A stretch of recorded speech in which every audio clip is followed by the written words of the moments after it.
Hello guys, मैं सूरज राज अपने YouTube channel paper hacker में आपका स्वागत है। दोस्तों, आज की जो वीडियो रहने वाली है बहुत ही ज़्यादा इंपॉर्टेंट्स रहने वाली है और आज मैं लेके आया हूँ मैथ के देखिए कुछ क्वेश्चन जो बहुत ही ज़्यादा इंपॉर्टेंट हैं। तो क्वेश्चन नंबर पहले को देखते हैं, जो आप किस प्रकार से जो एग्जाम में जो ज़्यादातर पूछे जाते हैं, जो इस टाइप के ही क्वेश्चन पूछे जाते हैं। तो दोस्तों, मैं डेली आपके लिए एक अच्छी सी मस्त सी वीडियो लेके आऊँगा जो आपके लिए काफ़ी इंपॉर्टेंट रहने वाली है। तो चैनल को सब्सक्राइब करके बेल का आइकन जरूर दबा देना है, ठीक है ना। तो देखिए, मैं आपको डेली आपको एक मैथ की वीडियो दूंगा और रीजनिंग की वीडियो दूंगा जो बहुत ही ज्यादा इंपॉर्टेंट जो एग्जाम में पूछे जाते हैं, जिस टाइप से पूछता है एग्जाम क्वेश्चन को, उस टाइप के क्वेश्चन को आपको सारे के सारे टाइप को क्वेश्चन को कराऊंगा, ठीक है ना। तो इस वीडियो में मैं आपको 9 क्वेश्चन कराने वाला हूं जो बहुत ही ज्यादा इंपॉर्टेंट रहने वाले हैं। तो चैनल को सब्सक्राइब करके बेल का आइकन जरूर दबा देना है। तो देखिए, यहाँ पहला क्वेश्चन आपको दे रखा है कि 64 की पावर है 1/6, मतलब कि 64 की घात कितनी है, 1/6 का मान क्या रहने वाला है। तो 64 को 1/6 यदि घात में तोड़ा जाए तो उसका मान कितना आएगा वो आपको बताना है। ऐसा क्वेश्चन आप किस प्रकार से करते हैं, ज्यादा का जो स्टूडेंट होते हैं वो इस क्वेश्चन को छोड़ के चले जाते हैं, सोचते हैं यार पता नहीं कैसा क्या करना पड़ेगा। तो ऐसे क्वेश्चन जब भी आपका एग्जाम में आ जाए मेरे प्यारे दोस्तों, तो आपको क्या करना है, जो आपको दे रखा है, इतना जो दे रखा है उसको देखिए, हम 64 जो दे रखा है, 64 को हम किस प्रकार, मतलब 64 का घात कितनी 1/6, तो 64 को मैं क्या लिख सकता हूँ भाई, 64 को 2 इंटू 2 इंटू 2 इंटू 2 इंटू 2 लिख सकता हूँ। मतलब कि 2 दूनी 4, 4 दूनी 8, 8 दूनी 16, 16 दूनी 32 और 32 दूनी 64, ठीक है ना। 32 दूनी 64, मतलब इस प्रकार से तोड़ सकता हूँ, 6 बार तोड़ सकता हूँ। या फिर इसको, इस घात को इस प्रकार से भी लिख सकता हूँ 1/6, या फिर मैं इसे इस प्रकार से भी लिख सकता हूँ 2 की घात 6 और उसकी घात कितना है जो दे रखा है 1/6। अब लगा सकते हैं, जब एक बार 6 से 6 कट जाएगा पूरी तरीके से, मतलब 6 से 6 कट जाएगा, ऊपर है 6 से 6 कट जाएगा तो कितना बचेगा 2, तो यही हमारा आंसर होगा। तो ये बहुत जल्दी आसानी से कर सकते हैं कि हम 64 के जितने भी होते हैं उसे क्या करेंगे, हम डिवाइड कर लेंगे, उससे भी हम 64 को भी घात में लिखेंगे तो कितना आएगा। तो सिंपली देखेंगे 2 दूनी 4, 4 मतलब कि 2 की घात 6 आ जाएगी और 6 पहले से तो 6 से 6 कट जाएगा, सिंपली देखिए 6 से 6 कट गया और आंसर क्या रहने वाला है 2। तो ऑप्शन नंबर क्या रहने वाला है, ए रहेगा। तो यहाँ बिल्कुल देखिए हम बेसिक तरीके से समझेंगे और ऐसे ही क्वेश्चन आपको बस छोड़ के चले आते हैं, समझ में नहीं आता हम कैसे करें इस क्वेश्चन को, ठीक है ना। ये कितने की घात होगी, तो आप लगा सकते हैं इस प्रकार से। इसका हम यदि गुणनखंड करें 64 का, यदि हम गुणनखंड भी करते हैं तो आपको आ जाएगा कि आपको कहेंगे कि हमने 64 कैसे लिख दिया।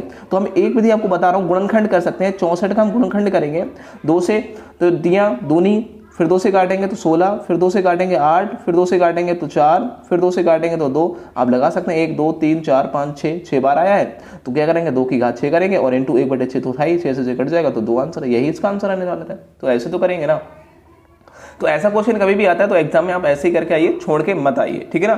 तो नेक्स्ट क्वेश्चन को देखिए, दूसरा क्वेश्चन आपके सामने है और दूसरे क्वेश्चन को आपको देखेंगे तो आप देख रखा है कि देखिए ये है 4√4, मतलब कि अंडर रूट पे क्या है 4 लगा हुआ है, इस प्रकार से आपका लिखा हुआ है। मैं आपको लिख के दिखा देता हूँ दोबारा से, इस प्रकार से ये 4 घात है ऊपर, ठीक है ना, अंडर रूट पे 4 है। उसके बाद में ये लिखा है अंडर रूट 3 है, तो ये 3 अंडर रूट इस प्रकार से लिखा हुआ है, ठीक है ना। ये है, अब इसको आप कह रहे हैं सबसे छोटी संख्या इसमें कौन सी है, आपको सबसे छोटी संख्या इन संख्या में से बतानी है। तो आप क्या करोगे, बहुत कंफ्यूज हो जाते हो हम क्या करें। तो आपको सूत्र याद रखना है, देखिए ये मैं सूत्र आपको लिख रखा है, ये ट्रिक है, याद रखिए इस बात को, ट्रिक रखना है। ऐसा क्वेश्चन कभी भी आ जाए कंपेयर करने के लिए छोटी संख्या बड़ी संख्या, इस प्रकार से कभी क्वेश्चन आ जाता है, ऐसा लिखा हुआ कि छोटी संख्या बड़ी संख्या इसमें याद करो, ऐसे क्वेश्चन आता है एग्जाम में। तो आपको इस सूत्र को याद रखना है, जो एन है वो एन हमारी जो संख्या रहेगी वो संख्या रहेगी जो भी एन है, ठीक है ना, जो भी संख्या होगी। उसके बाद में क्या होगा, जो संख्या हमारी है उसका क्या करेंगे, पहले एलसीएम लेंगे, एलसीएम बटे घात, जितनी भी घात है उसको एलसीएम, मतलब एलसीएम को घात से भाग कर देंगे। तो कैसे करेंगे मैं आपको करके दिखाने वाला हूं, ठीक है ना। तो यहां कितना देखा है, एन है, ये है 2, कितना है 2, तो हम सिंपली जो 2 है तो वो 2 लिख लेंगे। तो देख लीजिए अब एलसीएम, अब सोगे कि एलसीएम किसका लें, तो एलसीएम ये एन संख्याओं का लेना है, इसका लेना है, इसका लेना है, इसका लेना है। अब देखिए मैं यदि एलसीएम लेके दिखाऊं 2 3 और 4 का एलसीएम कितना आएगा, अब लगा सकते हैं 2 से कट जाएगा, मैं आपको सिंपली काट के दिखा रहा हूं, ठीक है ना, इसलिए। और 3 दूनी 6, तो मतलब कितना आ जाएगा, ये 6 दूनी 12, तो एलसीएम कितना आ जाएगा, एलसीएम हमारा रहेगा 12, कितना आ जाएगा, एलसीएम हमारा जो रहेगा वो 12 रहने वाला है, मतलब कि 2 3 4 का एलसीएम 12 आता है, ठीक है ना। अब ले सकते हैं इस प्रकार से एलसीएम को। अब जब एलसीएम 12 आ जाएगा मेरे प्यारे दोस्तों, तो आपको क्या करना है, मैंने भाई एलसीएम से घात को भाग कर देना है। तो यहाँ देखिए एन जो पावर है हमने 2 लिख दिया और एलसीएम हमारा देखिए एलसीएम घात है, तो हमने क्या किया, जो एलसीएम हमारा 12 आया उससे हम 12 ऊपर लिखेंगे और घात कितनी है यहाँ, जो 4 है, 4 से क्या कर देंगे, भाग कर देंगे, ठीक है ना, 4 से भाग करेंगे। उसके बाद इसी प्रकार से ये करेंगे तो 3 यहाँ लिखेंगे और एलसीएम कितना है हमारा 12, इन तीनों का एलसीएम कितना है 12 और घात कितनी है नीचे, इस पे देख लीजिए, घात 3 है तो 3 से भाग कर देंगे, 4 लिखेंगे, जो n की संख्या जो 4 है उसके जो एलसीएम कितना है 12 है और 4 से भाग कर देंगे। यहाँ काटेंगे तो 3 बचेगा, यहाँ काटेंगे तो 4 बचेगा, यहाँ काटेंगे तो 3 बचेगा। तो यहाँ कितना आया भाई 2 की घात 3 आया, और यहाँ देखिए यहाँ कितना आया 3 की घात 4 आया, और यहाँ काटेंगे तो कितना बचा 4 की घात 3 आया। अब आप तोड़ सकते हैं, यदि 2 की यहाँ के लिखेंगे तो कितना 2 दूनी 4, 4 दूनी 8 हो जाएगा, ठीक है ना। तो 2 की घात कितनी आ जाएगी, इसका मान आ जाएगा देखिए 8 आ जाएगा इसका, और 4 का कितना आ जाएगा 81 आ जाएगा, 3 का 3 के 9 होती है 27 81, और 4 4 16 16 चौका 64। अब आप लगा सकते हैं, ये हमारी संख्या निकल के आ गई तीनों। अब आप सबसे छोटी संख्या पूछे तो आप लगा सकते हैं कि सबसे छोटी संख्या 4√4 होगी, तो ऑप्शन ये है। अब सबसे बड़ी संख्या पूछ लेता तो 81, ऑप्शन नंबर बी, मतलब कि ये वाली संख्या सबसे बड़ी होगी, सबसे छोटी संख्या ये होगी, ठीक है ना, और बीच वाली संख्या ये रही। तो ये इस प्रकार से हम बिल्कुल आसानी से निकालते हैं। आपको इस सूत्र को याद रखना है हमेशा, ठीक है ना। तो n जो भी संख्या होती है, पहले इन तीनों संख्याओं का एलसीएम निकाल लीजिए, और जो एलसीएम आ जाए, जो भी घात दे रखी है 3 दे रखी है 4 7 8 जो भी दे रखी है, उस घात से एलसीएम को भाग दे दीजिए। उसके बाद में उसको देख लीजिए कौन सा बड़ा कौन सा छोटा, आंसर आ जाएगा, ठीक है ना। चलो नेक्स्ट क्वेश्चन को देखते हैं। देखिए आप समझ में आना चाहिए, मैं ऐसे प्रकार से आपको बता रहा हूँ, समझ में आना चाहिए, कम समय में समझ में आना चाहिए, और सूत्र भी आपको इसके लिखते रहा हूँ। यहाँ अब ऐसा कभी क्वेश्चन एग्जाम में आ जाता है कि √72 फिर प्लस √72 फिर प्लस √72 अनंत तक आ जाए, इन्फिनिट तक आ जाए, तो याद रखना ऐसे क्वेश्चन में यदि प्लस लगा हुआ है तो बड़ी संख्या आंसर होगी, और माइनस लगा हुआ है इनके बीच में तो छोटी संख्या माइनस होगी। मतलब जो संख्या होती है उसे हम डिवाइड कर लेते हैं। जो 72 लिखा है उसे 2 भागों में डिवाइड कर लेंगे, 72 को 2 भागों में तोड़ेंगे तो कितना आ जाएगा 8 × 9, ठीक है ना, 8 × 9 आ जाएगा, ठीक है ना, ये तो आएगा ना 8 ने 72। अब यहाँ कह रहा है भाई प्लस की बात हो रही है, देखिए 8 ने होता है 72, तो 72 आ गया। तो अब यहाँ जब प्लस की बात मैंने की, भाई प्लस आए तो बड़ी संख्या लेंगे, बड़ी संख्या आंसर होगा। यहाँ माइनस आ जाता तो छोटी संख्या माइनस आंसर होता, तो प्लस है ना, यहाँ हुआ समय प्लस है तो बड़ी संख्या आंसर होगा। तो आंसर क्या रहने वाला है 9, ऑप्शन में सी रहेगा, ठीक है ना, 9 × 72। तो जो भी संख्या होती है उसे 2 भागों में डिवाइड कर लेते हैं, ठीक है ना, और जो भी प्लस होता तो बड़ी वाली संख्या ले लेते हैं, माइनस हो तो छोटी संख्या आंसर होता है, ठीक है ना। तो यहाँ देखिए प्लस लगा हुआ है तो बड़ी संख्या ये 9 है, तो 9 संख्या 8 से बड़ी संख्या 9 है, तो हम 9 आंसर इसका 9 होगा। नेक्स्ट क्वेश्चन को देखते हैं। चौथा क्वेश्चन देखेंगे, तो चौथा क्वेश्चन भी देख लीजिए। यहाँ भी वही है जो हमने पीछे किया है इस क्वेश्चन की तरह। देखिए ये सारा यहाँ 56 है, देखिए यहाँ प्लस लगा हुआ है और अनंत तक है, प्लस भाग दे रखा है, और 2 की घात 2 का मान क्या रहने वाला है। तो आपको सॉल्व करना है, तो कैसे करेंगे, देखिए 56 को 2 भागों में तोड़ेंगे तो कितना आएगा भाई, बता दीजिए। सभी दोस्त बताएंगे 56 को 2 भागों में तोड़ेंगे तो कितना आएगा, ठीक है ना। क्वेश्चन नंबर 4 को बताएंगे। तो 8 सत्ते कितना होता है 56, कितना होता है 8 सत्ते 56, और प्लस की बात है तो जो बड़ी संख्या लेंगे तो 8 इसका मान आ जाएगा। इतने का यहाँ से लेके यहाँ तक का आंसर कितना आएगा 8 आ गया। उसके बाद भाग की बात कर रहा है, ये कितना देखा है 2 की घात 2, तो इसका मतलब कितना होता है 4 होता है। तो 4 से मैं इसको डिवाइड करूंगा 8 को, तो कितना बचेगा 2 बचेगा। तो यही मेरा आंसर रहने वाला है। मतलब क्या है, यही तो करना, मतलब कि मैं यहाँ 8 आया और भाग 4 देना है तो कितना बचेगा 2 बचेगा। तो यही मेरा आंसर था, ठीक है ना। समझ में आ गया। इतने का मान कितना आया भाई, इतने का तो हमें पता चल गया, हमें वही सूत्र लगाना है। मतलब माइनस होता तो छोटे वाला, बड़ा होता तो बड़ा वाला। तो दोस्तों अब क्या करेंगे देखिए 5वां क्वेश्चन को देखेंगे, और 5वें क्वेश्चन को बहुत शॉर्ट ट्रिक से आपको सॉल्व करके दिखाता हूं मैं। तो जैसे आपका चौथा क्वेश्चन समझ में आ गया होगा, अब 5वें क्वेश्चन को देखेंगे। तो देखिए यहाँ भी अनंत है, और देखिए यहाँ प्लस और प्लस का यूज किया गया है, देख सकते हैं आप प्लस प्लस का यूज किया गया है, लेकिन ना तो यहाँ प्लस है, यहाँ केवल गुणा का और अनंत तक दे रखा है। आप देख सकते हैं ऐसा कभी क्वेश्चन आ जाता है तो याद रखना है, ऐसा कभी यहाँ पॉइंट मतलब कुछ भी ना प्लस ना माइनस दिया हो, ठीक है ना। तो ऐसा कभी दिया हो तो जो आंसर जो आपका दिया होता है, जो नंबर दिए होते हैं वही उसका आंसर होता है। तो इसका जो नंबर देखिए 9 दे रखा है, 9 जितने भी दिए रखे होंगे, 10 हो 11 हो 5 हो 6 हो, जो भी दे रखे उन्होंने, तो वही उसका आंसर होगा। तो option number is A right होगा, option number is A right होगा, ठीक है ना। यदि यहाँ प्लस माइनस होता है इसकी तरह तो हम देखिए डिवाइड करते, और यहाँ देखिए प्लस माइनस नहीं है तो इस प्रकार से आपको सिंपली गुणा का चिन्ह है, मतलब कि यहाँ पॉइंट का मतलब होता है गुणा, वही पॉइंट है तो गुणा होता है, तो आपको जो आंसर होता है वही इसका राइट आंसर होगा, ठीक है ना। उसके बाद में छठे क्वेश्चन की ओर चलते हैं। देख लीजिए छठा क्वेश्चन आपके सामने आ चुका है। तो छठे क्वेश्चन को हम किस प्रकार से सॉल्व करते हैं वो आपको बताने वाला हूं। तो छठा क्वेश्चन आपके सामने है और इस क्वेश्चन को एक बार पढ़ लेते हैं। तो यहां भी देख लीजिए वही सिस्टम है, लेकिन यहां अनंत तक नहीं दिया गया है। पहले उस क्वेश्चन में क्या था, जो पीछे क्वेश्चन हमने 5वां क्वेश्चन किया था वो डॉट डॉट डॉट अनंत तक था, तो वही आंसर की वही आंसर लिखेंगे, उसका आंसर वही होगा। लेकिन इसमें देखिए डॉट डॉट नहीं है, केवल इसको सॉल्व करना है, मान निकालना है। तो आप ऐसे क्वेश्चन को कैसे सॉल्व करेंगे मैं आपको बता रहा हूं बहुत आसान विधि से। तो क्या है देखिए, यहां जितने अंडर रूट होते हैं उतने अंडर रूट को गिन लेते हैं। 1 2 3 4 5, ये 5 अंडर रूट है, तो हम क्या करेंगे 5 बार 2 2 की गुणा कर देंगे। जितने भी अंडर रूट हो 7 हो तो 7 बार लिखेंगे, 2 2 की गुणा कर देंगे आपस में। और यहाँ 5 बार है तो 5 बार मैंने 2 2 लिख लिया, ठीक है ना। कितनी बार? 5 बार मैंने 2 2 लिख लिया, क्योंकि 1 2 3 4 5, 5 अंडर रूट है तो 5 बार लिख दूंगा। 10 अंडर रूट होते तो 10 बार में 2 2 लिख लेता। अब मैं उसकी क्या करूंगा, आपस में सबकी गुणा कर लूंगा। इन सबकी आपस में कितनी आएगी, 2 दूनी 4, 4 दूनी 8, 8 दूनी 16, 16 दूनी 32। इन सबकी गुणा कितनी आ गई, 32 आ गई। अब क्या करूंगा, जो भी आई है उससे मैं एक कम करके लिख दूंगा। एक कम इसका कितना होगा, एक कम ऊपर करके, मतलब एक कम करूंगा तो कितने आ जाएगी 31। 31/32 कोई इसका घात में होगी। और जो मान होता है, जितना भी संख्या लिखी होती है उसे हम बही की बही लिख लेते हैं, मतलब कि n संख्या जो होती है वो लिख लेते हैं। तो कितनी आएगी दोस्तों, कितनी दे रखी है 6, तो जो इसका आंसर होगा वो 6 होगा और 31/32 होगा।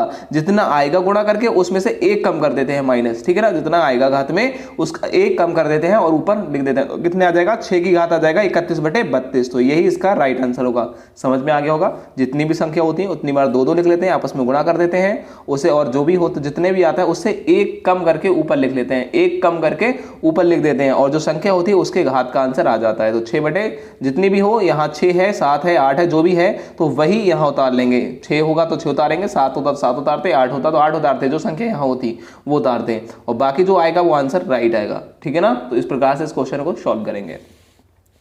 नेक्स्ट क्वेश्चन को देखते हैं। 7वां क्वेश्चन है और आपको देखिए यहाँ ट्रिक लिख रखी है मैंने, किस प्रकार से इस क्वेश्चन को सॉल्व करना है। देखिए ट्रिक लिख रखी है, वो ट्रिक दिखाऊंगा, पहले आपको इस क्वेश्चन को देख लेते हैं। क्वेश्चन दे रखा है 360 के भाजकों की संख्या ज्ञात कर दी है। जी हाँ, 360 को कितने से भाग दिया जा सकता है, कितनी संख्या है जिससे हम भाग दे सकते हैं। 360 को कितनी संख्या से भाग दे सकते हैं। तो आप देख रहे हैं, आप ट्रिक देख सकते हैं, सामने आपको ट्रिक दिख रही है, वो है सबसे पहले गुणनखंड करना है। तो सबसे पहले नंबर 1 पर गुणनखंड कीजिए। तो जितनी भी संख्या दे रखी है उस संख्या के भाजकों की संख्या ज्ञात करनी है, कितनी संख्या से इसको संख्या को भाग दे सकते हैं, ठीक है ना, भाजकों की संख्या। तो आपको क्या करना है, यहां जो भी संख्या है उसका गुणनखंड करना है। तो सबसे पहले मैं 360 का गुणनखंड कर लेता हूं। तो गुणनखंड करूंगा तो 2 से काटता हूं, 2 एकम 2, 2 अट्ठे 16, 80 आ जाएगा। 2 से काटूंगा 90 आ जाएगा। 2 से काटूंगा 45 आ जाएगा। और उसके बाद 5 से काटूंगा तो 5 निम 45 आ जाएगा। 3 3 9।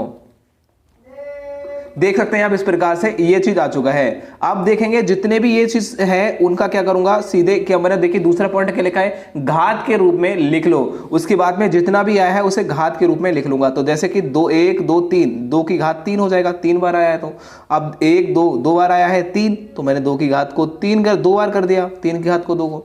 और जो 5 की घात है वो 5 कितनी बार आया, 1 बार आया है, तो 5 की घात को मैंने 1 कर दिया, ठीक है ना। उसके बाद में क्या करना है, यहां दे रखा है घात को, देखिए कह रहा है घात को 1, देखिए घात को 1 प्लस करके देखिए लिख लेते हैं। जो घात को 1 प्लस करके लिख लेते हैं, तो 1 घात 3 है तो यहां 4 कर दूंगा, 2 है तो उसे क्या कर दूंगा, ठीक है ना दोस्तों। अब आपको समझ में आ गया होगा।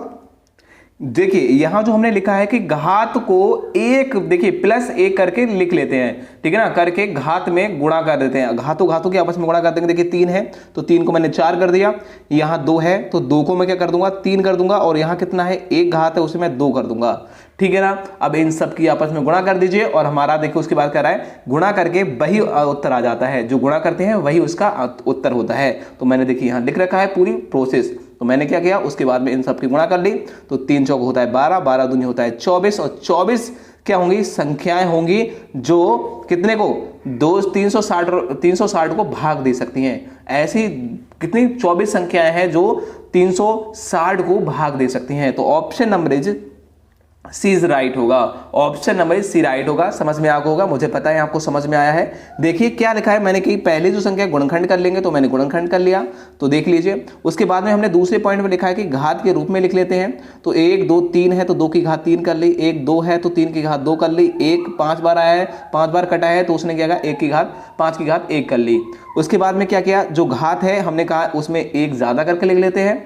तो यहां जो घात है वो लिखी है हमने 3, उसका 4 कर लिया, जो 2 था उसे हमने 3 कर लिया, जो 1 था उसे हमने 2 कर लिया, और जो हमारे जो नीचे है उन संख्या से हमें कोई मतलब नहीं होता है। अब हम क्या करेंगे, यहां इन सब की गुणा कर लेंगे और जो भी संख्या निकल के आएगी वही हमारा आंसर होगा। उतनी संख्या से हम संख्या को भाग दे सकते हैं। तो समझ में आ गया होगा। आपको वीडियो पसंद आती हो तो लाइक जरूर करेंगे। उसके बाद में मैं 8वां क्वेश्चन मैं आपको दिखाने वाला हूं। इस क्वेश्चन को भी मैं आपको शॉर्ट ट्रिक से कराने वाला हूं। और यहां कह रहा है संख्या 323 के अभाज्य गुणनखंड ज्ञात करना है। तो आप जानते हैं 323 को कितने संख्या से काट सकते हैं, तो ऐसे दो अभाज्य गुणनखंड ज्ञात करना है।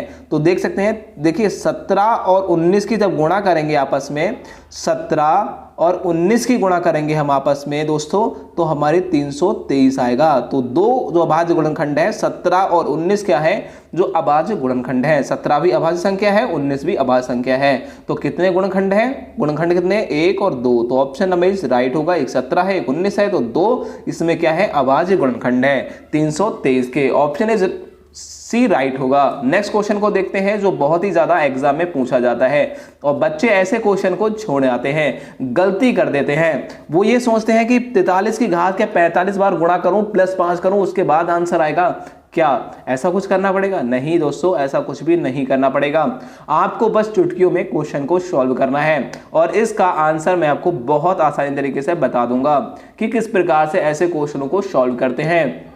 तो बस लास्ट तक वीडियो में बने रहना है। तो मैं आपको बता दूं, देखिए यहां दे रखा है यदि 63 की घात, देखिए 43 की घात 45 प्लस 5 है को 44 से विभाजित किया जाए या भाग दिया जाए या विभाजित किया जाए या काटा जाए तो शेषफल कितना बचेगा। तो मैंने सबसे पहले आपको ट्रिक लिख रखी है, आप ट्रिक पर ध्यान दिया करें क्योंकि हर क्वेश्चन के बीच में मैं ट्रिक लिखता हूं ताकि आप अच्छी तरीके से समझ सकें। तो नवा क्वेश्चन करा रहा हूं, ट्रिक है। सबसे पहले यदि सम संख्या है, देखिए किसी घात में सम संख्या है, किसी सम संख्या की घात है तो उसे हम घात में क्या करेंगे, 2 या 4 के रूप में लिख लेंगे। यदि विषम है तो 1 या 3 के रूप में लिख लेते हैं। तो 43 कैसी संख्या है आप मुझे कमेंट बॉक्स में बताइए। 43 एक क्या है, विषम संख्या है और विषम संख्या को घात के रूप में किस प्रकार से लिख सकते हैं, 1 या 3। तो मैं 43 को 1 लिख लेता हूं। 43 की घात क्या लिखूंगा, या तो मैं 3 की घात में तोड़ सकता हूं तो मेरा आंसर राइट आएगा, या फिर 1 की घात में तोड़ूंगा तो आंसर राइट आएगा। और मैं सोचूंगा कि कम से कम संख्या में तोड़ूं ताकि मुझे गुणा भाग ज्यादा ना करनी पड़े। तो मैं 1 में तोड़ता हूं और प्लस से 5 कर देता हूं। जो 5 दे रखा है वही मैंने 5 कर दिया। तो आप जानते हैं 43 का मान 43 रहेगा और 43 और 5 कितना हो जाएगा, 43 की घात 1 है तो 43 ही रहेगा ना। 43 की घात 1 है तो 43 और प्लस 5 करेंगे तो कितना हो जाएगा, 48 हो जाएगा।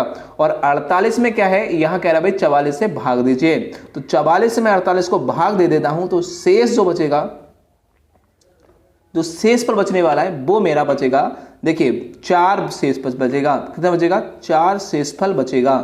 तो आंसर इज राइट, यही रहने वाला है। तो ऑप्शन नंबर इज बी। अब बताइए कितने चुटकियों में इस क्वेश्चन को कर दिया। यदि हम इस क्वेश्चन को बेसिक तौर पर देखते हैं कि किस प्रकार, तो 43 की हम 45 बार गुणा करते आपस में तो बहुत बड़े, उसके बाद हम 5 जोड़ते, उसके बाद काटते तो हमारा कोई आंसर तो 4 ही आता। लेकिन हम इस क्वेश्चन को करते करते लगभग बता रहे हैं कि 1 दिन लगा देते। समझ में आ रहा है?